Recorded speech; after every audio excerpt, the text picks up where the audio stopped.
ನಮಸ್ಕಾರ ಗುರುವೆ. ಇವತ್ತಿನ ಸ್ಪೆಷಲ್ ಬಂದ್ಬಿಟ್ಟು ನಮ್ಮೂರಲ್ಲಿ ಇವತ್ತು ಕಾರಬ್ಬ ಏನು ಅಂತ ಗೊತ್ತಿದ್ರೆ ನೀವು ಕಮೆಂಟ್ ಮಾಡಿ. ಕಾರಬ್ಬ ಏನಕ್ಕೆ ಆಚರಿಸ್ತಾರೆ ಅಥವಾ ಕಾರಬ್ಬ ಏನು ಅಂತ ಗೊತ್ತಿದ್ರೆ ಕಮೆಂಟ್ ಮಾಡಿ. ಸೊ ನಾ ಬೆಳಗ್ಗೆ ಹೊರಟಿದ್ದು ಮಾವಿನ ಸೊಪ್ಪು, ಬೇವಿನ ಸೊಪ್ಪು ಮತ್ತು ಬೇಟೆ ಸೊಪ್ಪು ಮೂರನ್ನು ಕಿತ್ಕೊಂಬರೋಣ ಅಂತೇಳಿ.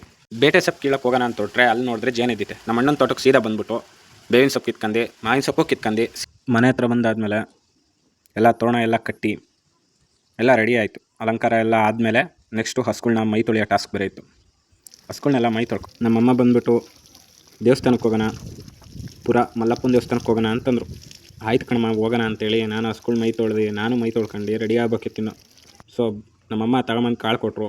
ಕಾಳನ್ನೆಲ್ಲ ತಿಂದು ನಾನು ರೆಡಿಯಾಗಿ ಬೈಕ್ ಹತ್ಕೊಂಡು ಹೊರಟ್ವಿ.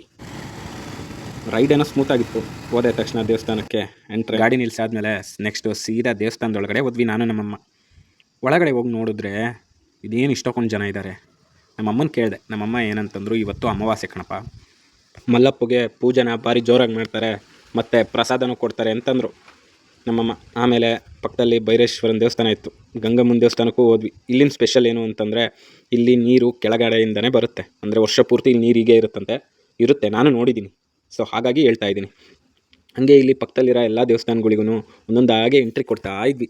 ನಮ್ಮಮ್ಮ ಇದ್ದವರು ಒಂದೊಂದಕ್ಕೇ ಎಲ್ಲದನ್ನು ಊದ್ಗಡ್ಡೆ ಇಟ್ಕೊಂಡು ಎಲ್ಲ ಪೂಜೆ ಎಲ್ಲ ಮಾಡಿ ಪ್ರದಕ್ಷಿಣೆ ಎಲ್ಲ ಹಾಕಿ ನೀಟಾಗಿ ಹೊರಗಡೆ ಬಂದ್ವಿ. ನೆಕ್ಸ್ಟ್ ದೇವಸ್ಥಾನ ನೆಕ್ಸ್ಟು ಗುಡಿ ಒಳಗೆ ಹೋಗಿದ್ದು ಅಂತಂದರೆ ಅಂತರ್ಘಟ್ಟಮ್ಮನ ದೇವಸ್ಥಾನ, ಚೌಡಮ್ಮನ ದೇವಸ್ಥಾನ. ಚೌಡಮ್ಮನಂತೂ ಭಾರಿ ಚೆನ್ನಾಗಿ ಅಲಂಕಾರ ಮಾಡಿದರು. ಚೌಡಮ್ಮಗಂಗೆ ಕೈ ಮುಕ್ಕೊಂಡು ನೆಕ್ಸ್ಟ್ ಹೋಗಿದ್ದೆ ಪ್ರಸಾದ ತಿನ್ನೋಕ್ಕೆ. ಹೆಸರುಬೇಳೆ ಪಾಯಸ, ಕೋಸಂಬರಿ ಸೂಪರಾಗಿತ್ತು. ಅನ್ನ, ಹುರುಳಿಕಾಳು ಸಾರು ಇನ್ನೂ ಸೂಪರಾಗಿತ್ತು. ಅದ್ರ ಜೊತೆ ಒಂದು ತಟ್ಟೆ ಮಜ್ಜಿಗೆ ಕುಡಿದ್ಬಿಟ್ವಿ. ತೃಪ್ತಿ ಆಯಿತು. ನೆಕ್ಸ್ಟು ನಮ್ಮ ಬಾಸ್ ದೇವಸ್ಥಾನಕ್ಕೆ ಹೋಗಲಿಲ್ಲ ಅಂತಂದರೆ ಸಮಾಧಾನವೇ ಇರಲ್ಲ ಮನಸ್ಸಿಗೆ. ನಮ್ಮ ಬಾಸಿಗೆ ಹೋಗ್ಬಿಟ್ಟು ನಮಸ್ಕಾರ ಹೊಡ್ಕೊಂಡು ನೆಕ್ಸ್ಟ್ ಹೊರಟಿದ್ದೆ ನಾವು ಸೀದಾ ದೇವಸ್ಥಾನನ ಒಂದು ರೌಂಡ್ ಸುತ್ತರಿಯೋಣ ಅಂತೇಳಿ. ದೇವಸ್ಥಾನ ಮಾತ್ರ ಸೂಪರಾಗಿದೆ ಗುರು. ಒಂದು ಬಂಡೆಕಲ್ ಮೇಲೆ ಈ ದೇವಸ್ಥಾನನ ಮಾಡಿದ್ದಾರೆ. ನೀವು ಯಗಟಿಪುರ ಹತ್ರ ಬಂದರೆ ಈ ದೇವಸ್ಥಾನಕ್ಕೆ ಮಾತ್ರ ಮಸ್ಟ್ ಆ್ಯಂಡ್ ಶುಡ್ ವಿಸಿಟ್ ಮಾಡೋಗಿ. ಸೂಪರಾಗಿದೆ. ಒಂದು ಬ್ಯಾಡ್ ನ್ಯೂಸ್ ಏನು ಅಂತಂದರೆ ಇವತ್ತು ನಮ್ಮೂರಲ್ಲಿ ಕಾರಬ್ಬ ಕ್ಯಾನ್ಸಲ್ ಆಗಿದೆ. ಏನಕ್ಕೆ ಅಂತಂದರೆ ನಮ್ಮೂರಲ್ಲಿ ವಯಸ್ಸಾಗಿರೋರು ಒಬ್ಬರು ತೀರೋಗಿದ್ದಾರೆ.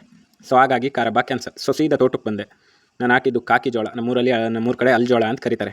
ಅಲ್ಜೋಳ ಎಲ್ಲ ಚೆನ್ನಾಗಿ ಬೆಳೆದಿತ್ತು. ಸೊಪ್ಪೆ ಕೊಯ್ಬೇಕಿತ್ತು ದನ ಕುರಿಗಳಿಗೆಲ್ಲ.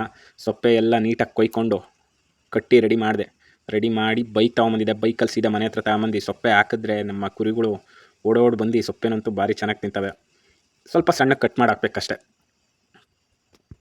ಕುರಿಗಳಿಗೆ ಇಟ್ಮೇಲೆ ಹಸುಗಳಿಗೆ ಇಡಲಿಲ್ಲ ಅಂತಂದರೆ ಪಾಪ ಅವು ಬೇಜಾರಾಗಲ್ಲ. ಅವಕ್ಕೂ ಇಟ್ಟೆ. ಇವತ್ತಿನ ಕೆಲಸ ಎಲ್ಲ ಮುಗೀತು. ಮತ್ತೆ ನಾಳೆ ಸಿಗೋಣ. Okay, bye. Like, share and subscribe. Good by.